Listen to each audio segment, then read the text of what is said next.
Assalamualaikum warahmatullahi wabarakatuh. Selamat datang dan selamat datang kembali di channel Iritex ID.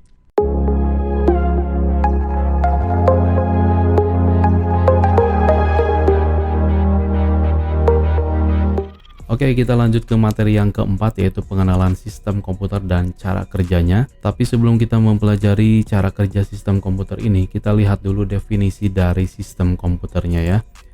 Sistem itu suatu kesatuan elemen yang saling berhubungan sehingga membentuk suatu kelompok dalam melaksanakan suatu tujuan pokok yang ditargetkan. Sementara komputer suatu perangkat elektronika yang dapat menerima dan mengolah data menjadi informasi, menjalankan program yang tersimpan dalam memori, serta dapat bekerja secara otomatis dengan urutan tertentu. Lalu jika digabungkan, sistem komputer adalah elemen-elemen yang terkait untuk menjalankan suatu aktivitas dengan menggunakan komputer sehingga dapat memperoleh informasi atau tujuan tertentu. Nah, itu adalah definisi dari sistem komputer. Oke, kita lanjut ke materi bagian-bagian sistem komputer dan apa saja yang termasuk ke dalam bagian sistem komputer ini. Pertama ada hardware atau perangkat keras, lalu ada software atau perangkat lunak, juga ada brainware atau pengguna ya atau user yang menggunakan komputer itu sendiri. Lalu pada bagian hardware ini ada apa saja? Di sini sudah saya kelompokkan menjadi 4 bagian. Yang pertama ada input device atau perangkat masukan, lalu ada output device atau perangkat keluaran, lalu ada process device atau perangkat pemroses, juga ada storage device atau perangkat penyimpanan. Selanjutnya pada bagian software ini ada apa saja? Pertama ada sistem operasi, ada bahasa pemrograman, juga ada program aplikasi. Pada bagian sistem operasi ini adalah sistem operasi yang biasa kita gunakan atau biasa kita jumpai di perkantoran, di perusahaan, di rumah-rumah ataupun di tempat yang lainnya. Pertama ada Windows, ada Unix atau Linux, juga ada Mac OS. Lalu pada bahasa pemrograman ini ada apa saja? Pertama ada Java, ada PHP, Python, juga C++,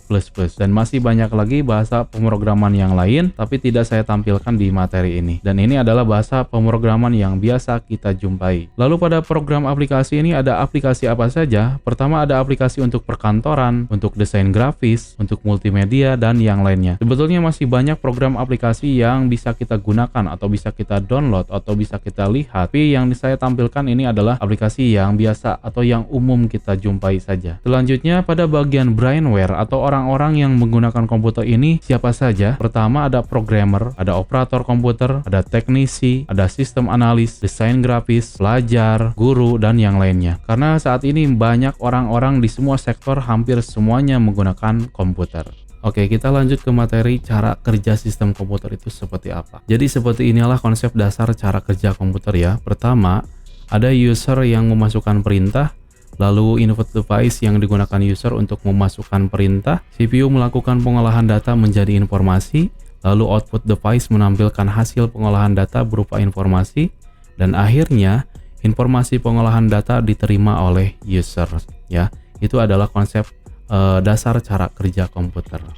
Nah, berikut ini adalah penjelasan cara kerja sistem komputer yang baru saja kita bahas. Ketika kita mengklik tombol pada mouse akan mengirim informasi kepada komputer tentang posisinya. Ketika klikan mouse tersebut diterima, maka akan dihandle oleh BIOS.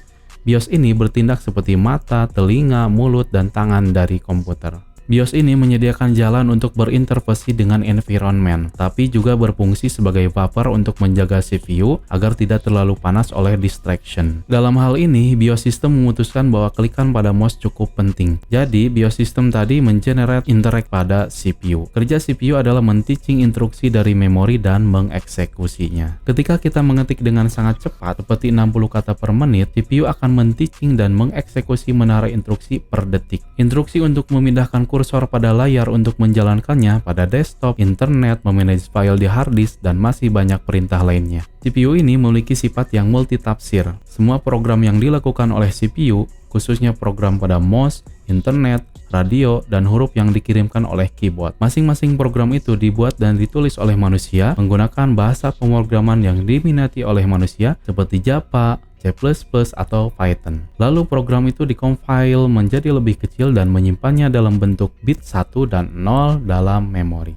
Ketika CPU melihat pada address di mana program disimpan, dan mengirim request pada memori subsistem untuk menginterupsi yang tersimpan di sana, instruksi yang dieksekusi dengan cepat, tetapi ini bukan hasil akhirnya, karena CPU mempelajari bahwa perintah mouse tidak hanya tentang gerak, tetapi tentang mengklik tombol yang ada pada layar. Dan dapat dikatakan bahwa banyak program terlibat saat sebelum tombol pada sistem ditekan. Jadi, hanya contoh sederhana, mengklik mouse berarti mengunjungi seluruh program, dan juga mengunjungi seluruh komponen penting dalam arsitektur komputer, seperti peripheral, BIOS, memori, dan masih banyak lainnya. Oke, itulah tadi materi tentang sistem komputer juga cara kerja komputer. Mudah-mudahan video ini bermanfaat buat kalian semua. Jangan lupa like, comment, share, dan subscribe channel ini biar kalian tidak ketinggalan update terbaru dari channel ini. Dan sampai bertemu di materi selanjutnya. Wassalamualaikum warahmatullahi wabarakatuh.